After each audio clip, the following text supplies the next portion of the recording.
So I was talking to a good friend of mine, and things are not going his way at all. He's got things in the works.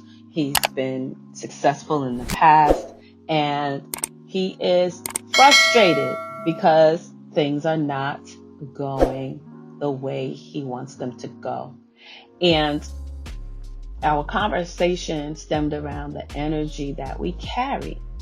And whatever your chronic way of being is, whatever you have practiced being, and it's not on the outside, please be clear. Let me please reiterate.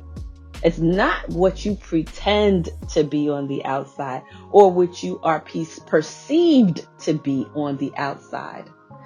If you wear a smile every single day, you go out and you're the friendliest person in the room and everybody loves to see you coming and you're laughing and you're joking and you're beautiful and you're happy on the outside.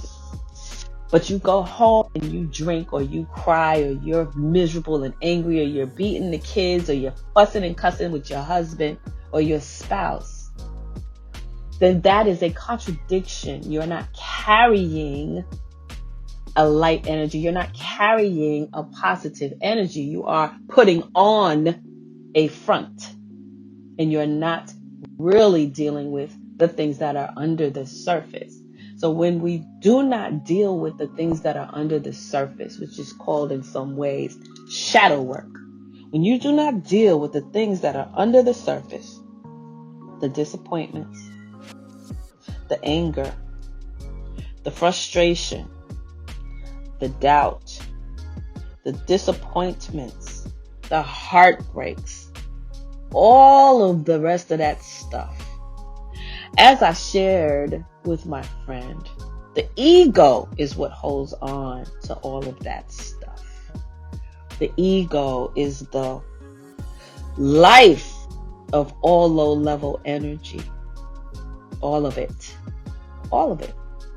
So when you begin to understand these things and shift your consciousness and recognize when you've become triggered, and not just because you have a barrier and you're able to put on a front, but you're able to stop and really investigate. What is it that's going on? Okay, what triggered me? That word, I didn't like that word. I didn't like the way that person looked at me. What is that person thinking of me? Why did this person do this or that? Or something is done. Something occurs. And you have this burning inside because there's no one to fight with. There's no one to argue with. Something occurs and it seems so unfair. It's just not right. And now you have this energy inside of you that you cannot let go of because you haven't practiced letting it go. So again, I go back to the ego is that place that holds all of that judgment, all of that shame, all of that fear, all of that anger, all of that stuff is held by the ego. So now if you imagine the ego like an entity, an actual thing, because everything is energy. Every single thing that you see, everything you hear, everything you feel, every thought you have, everything is energy. There's nothing that exists that does not have energy, including our thoughts. So when you think of the ego, that energy is dark. It's heavy, and it's like a wild 2-year-old running your life if you continue to feed it. So how do we feed it? We feed it by giving it attention, by building on it. So if we have a habit of every time something happens, thoughts may be triggered when things occur. If it's something that's similar to something that occurred in the past, your mind will automatically make that connection. The challenge is not feeding into the past to make the present worse. Okay. Not feeding into the past to make the present moment worse. So for example, if I've had, let's say, a bankruptcy in the past and something occurs now, let's say this was 5 or 10 years ago, I had a bankruptcy And now something occurs and it's like, oh, and that's triggered. That memory of the bankruptcy is triggered. Now, either I can feed into the present moment from my past experience, which will magnify this moment, or I can say, okay, what occurred now? What's my very next best step? And not focus on what was in the past. Okay?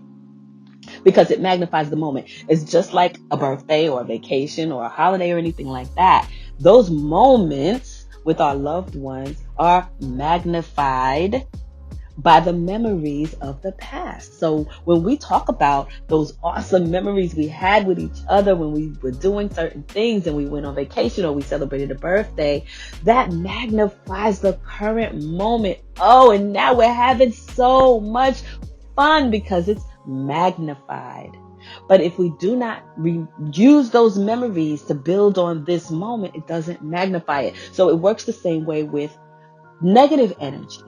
The challenge is learning how to disconnect from those emotions of the past so they are not feeding into the current moment where you have choice, where you have the opportunity to turn the corner, where you have the opportunity to create a new future. Because as long as you're bringing the past into your present moment, you are going to create your future with those emotions.